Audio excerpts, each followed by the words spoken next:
এই পর্যায়ে প্রশ্ন হতে পারে যে কতগুলো 0.001 দ্বারা 42.195 সংখ্যাটি গঠিত।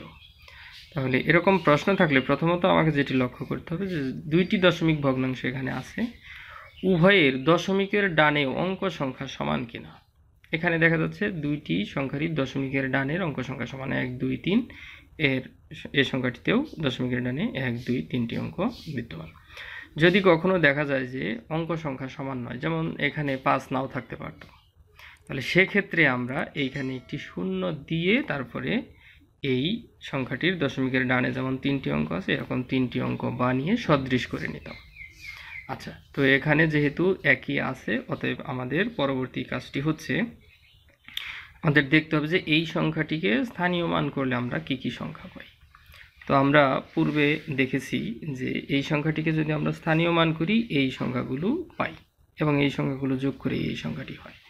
তাহলে আমাকে জানতে হবে যে এই 0.005 এই সংখ্যাটি কতগুলো 0.001 দ্বারা গঠিত, এবং একইভাবে 0.090, 0.100, 2.0000 এবং 40.000 এই সংখ্যাগুলোর প্রত্যেকটি কতগুলো 0.001 দ্বারা গঠিত। তাহলে এই বিশ্লেষিত প্রত্যেকটি সংখ্যা যতগুলো 0.001 দ্বারা গঠিত, ঠিক ততগুলো 0.001 দ্বারা এই 42.195 সংখ্যাটি গঠিত। তাহলে আমাদের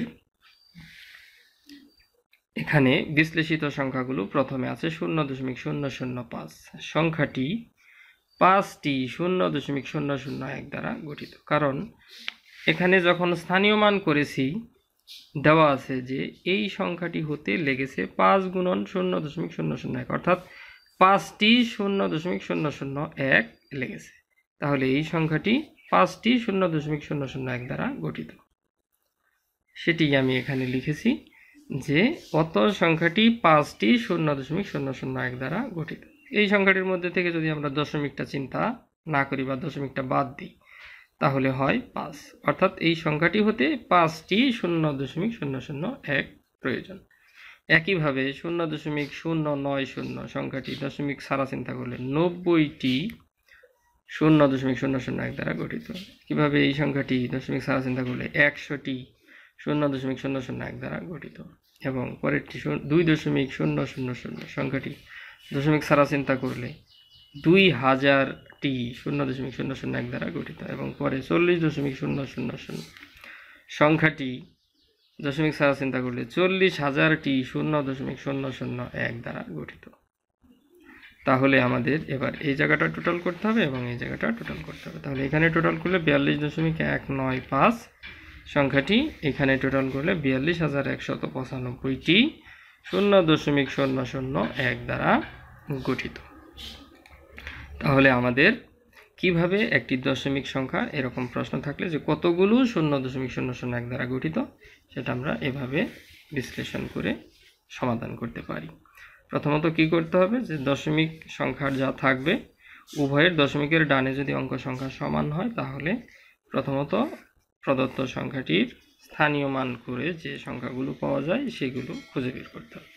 এবার এই সংখ্যাগুলো কতগুলো 0.001 দ্বারা গঠিত সেগুলো প্রত্যেকটি এরকম লিখতে হবে। লিখে এখানে টোটাল করব, এখানে টোটাল করব, তাহলেই প্রদত্ত সংখ্যাটি কতগুলো 0.001 দ্বারা গঠিত সেটা আমরা পেয়ে যাব। তাহলে এখানে যেমন 42,195টি 0.001 দ্বারা 42.195 সংখ্যাটি গঠিত। এখন আমরা একইভাবে অনুশীলনী 7-এর ক এর 1 নম্বরের প্রথম সমস্যাটির সমাধান করব।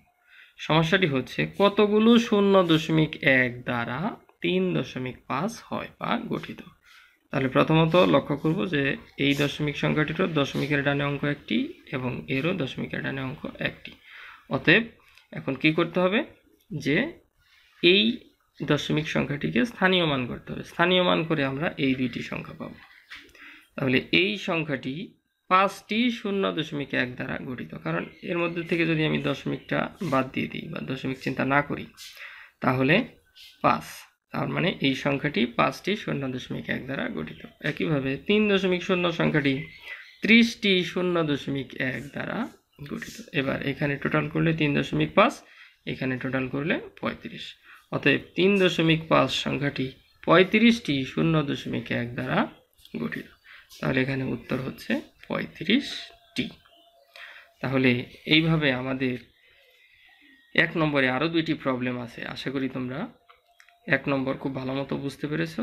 তাহলে 1 নম্বর যদি বুঝে থাকো এর মতো করেই আমরা 2 এবং 3 নম্বরটি সমাধান করতে পারব।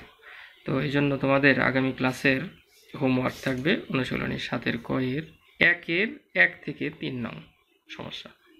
1 নম্বর আমি করে দিয়েছি, এটা যদি তোমরা ভালো মতো বুঝতে পারো তাহলে অবশ্যই 2 এবং 3 করতে পারবে। আশা করি সবাই বিষয়টি বুঝতে পেরেছো এবং আগামী ক্লাসের হোমওয়ার্কটা অবশ্যই সবাই মনোযোগ সহকারে কমপ্লিটলি সমাধান করে নিয়ে আসবে।